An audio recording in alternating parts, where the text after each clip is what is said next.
Get started. Today we're going to be standing to start. And if you do have a lacrosse ball, we're going to do, again, just about a minute on each foot, just working out the soles of your feet. So again, just really sink into the foot as much as you can.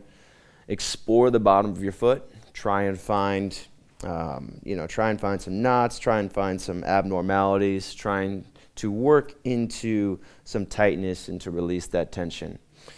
As you're doing this, you can also start to slow down your breathing. So be conscious of your breathing, start to slow it down. Start to relax. And then for this workout, we're also going to be using 2 blocks. So if you have tight hamstrings, these blocks are going to come in really handy. And even if you don't, it'll be nice to use them sometimes. I prefer using blocks as opposed to using blocks to help warm up at first, and then after that I can use no blocks, but using blocks is a good idea, especially if you're tight in the hamstrings. All right, and then switch sides, so just flip over to the other foot, and again, just sinking into the sole of your feet, working on that tissue on the bottom of your foot. This is going to help make your forward folds deeper. It's going to help you work deeper into the postures, work deeper into your lunges, into your squats. It's also going to help relieve tension in your back. So this is really great to do, not just before a yoga workout, but also before bed. It's a really good idea to help calm you down and help you wind down for a better night of sleep. It's also really small, so you can transport it with you wherever. If you don't have a lacrosse ball, you can also use a knot out or even a golf ball, which is more intense, but maybe more fun. Let's do about 15 more seconds here, just working out the sole of your foot. And if you don't have a ball, don't worry, you can skip this part, even though it's already done.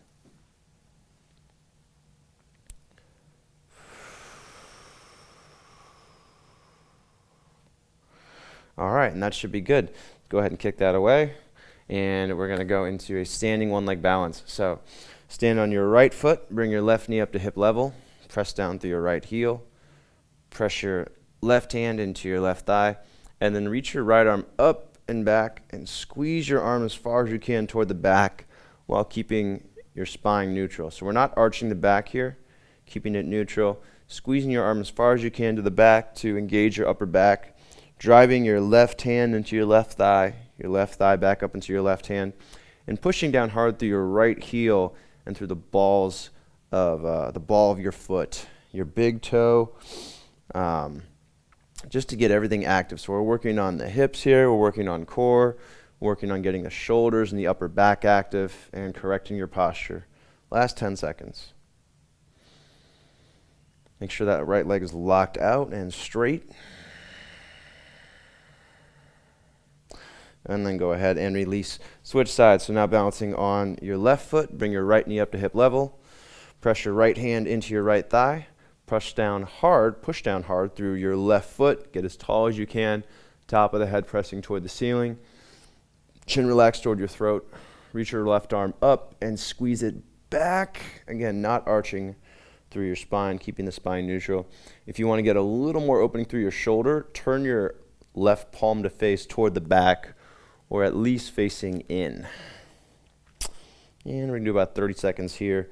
Again, this is just a really good pose to get your body active. We're working on your hip activation, working on your shoulder and your upper back activation, getting our core tight, working on balancing. This is helping to stimulate all of the muscles in your legs, your main muscles and your auxiliary supporting muscles.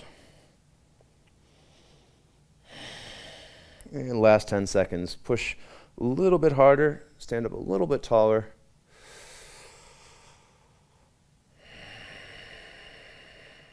And go ahead and release. All right, from here we're going to go into a warrior one. So right foot is forward, left foot is back. Point the foot out about 45 degrees.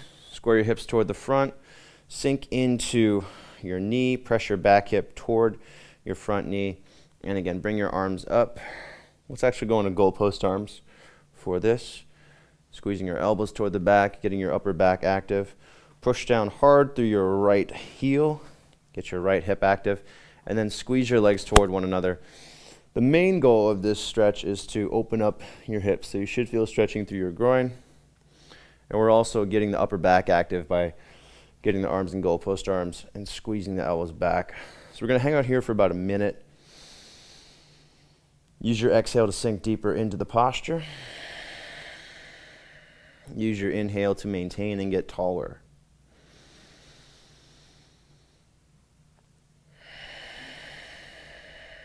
Make sure your hips are in the middle. They're not off to the left, but right in the middle. You should feel your inner right thigh working here and your right hip as well. Make sure you're keeping your neck pulling toward the back. You should feel stretching through your chest and engagement through your upper back. 30 more seconds.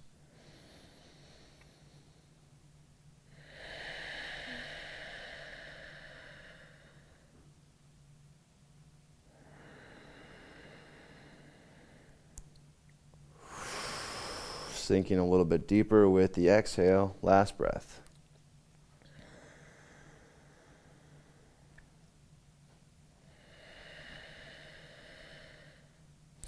All right, and then release. Switch sides. Left foot forward, right leg back. Push your right hip toward your left knee. So opening up through the groin. Push down hard through your left heel. So feeling your left hip engage. Feeling that inner thigh engage on the left side, and then squeezing your legs toward one another. On your back foot, make sure you're pushing into the outer edge of the back foot, so you should be able to see a bit of a shadow between the arch of your foot and the ground. That will ensure that you're getting a nice calf stretch. And then also, again, main focus here is on opening your right hip. Arms are up, and let's go goalpost arms again, just to help open the chest and work on the upper back here. It's important to get your back muscles active because that's going to help to counter what you do during the day with sitting, with rounding forward. We want to get those muscles active and strengthen there. And I'm going to shut up and let you focus on this. So about a minute here, some nice deep breaths.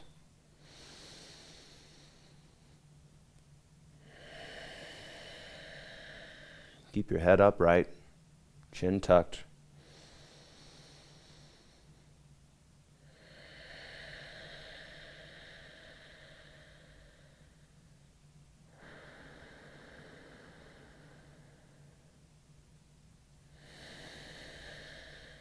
Last 30 seconds. Use your exhale to sink deeper.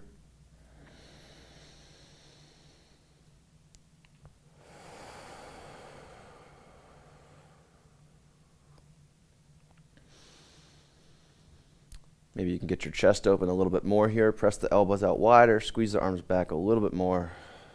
Last 10 seconds.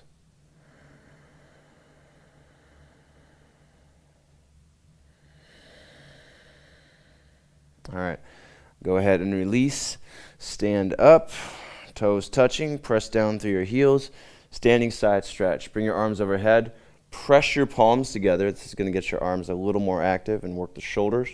Press your hips toward the left, lean toward the right. Stand up tall. If you look at me from the side, make sure that you've got a neutral spine here. So I'm not arching my back to get my arms overhead. I'm keeping my ribs drawn in and using my upper back muscles to get my arms overhead.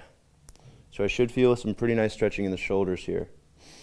And push your hips toward the left, keeping both sides of your body tight here and keeping those muscles engaged. So keeping the muscles in the right hip and also keeping the muscles on the left side of the body and your oblique engaged.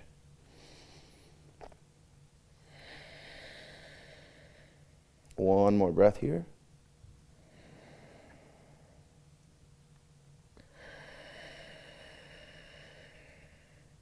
Back to the middle. Breathe in to extend, to lift. Exhale, hips toward the right, upper body toward the left. Now getting a stretch to the right side of the body.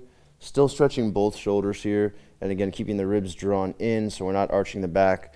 You want to pull your neck slightly back and relax your chin and push your palms together.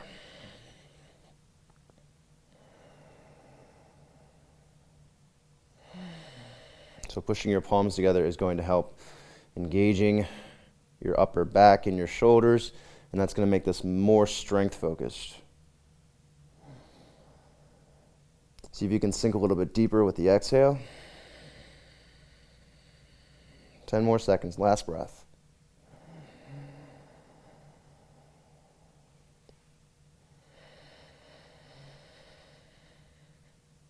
And come back to the middle, standing back bend. Quick one here, really press your palms up, reach your tailbone down, keep your thighs squeezing toward one another, keep the focus on your core, and reach your arms back.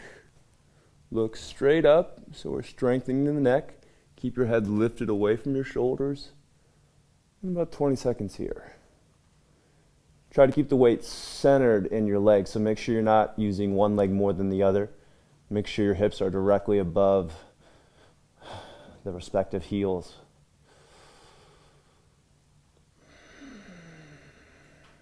Ten more seconds.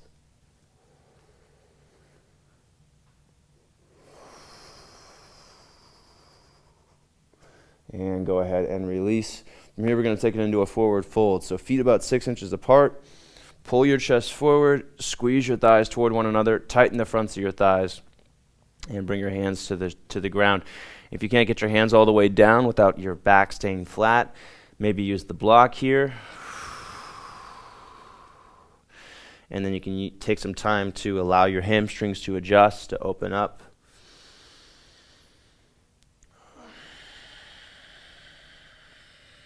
Tuck your chin to stretch your neck. We're going to keep the abs and keep the fronts of your thighs engaged here. So keep squeezing those muscles. Keep the abs tight. You want to feel like you're engaging that lower abdominal area. And then maybe you've opened up a little bit more now and you can get your hands all the way down to the ground. Maybe not. You can also use your shins here if you'd like.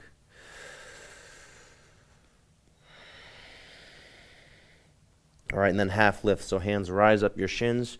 Push the top of your head forward. Make an L shape with your body. Belly button pulls toward your lower back.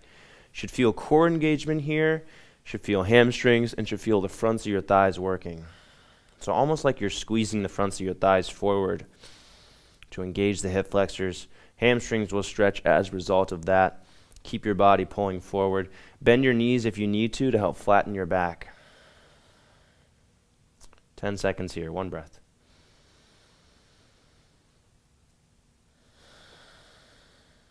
All right, and then go ahead and plant your hands. Step back into a plank from here.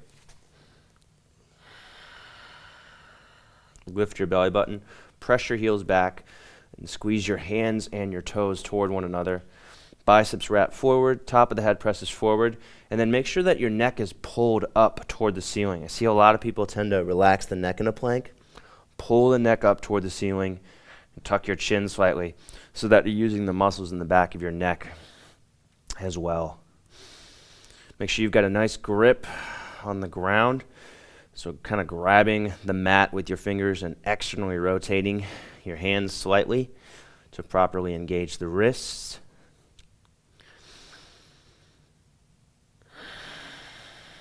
And we'll do about 30 more seconds here in a plank, just because it's such a good full body exercise.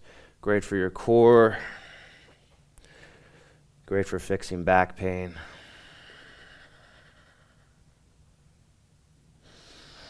And great for your spine too.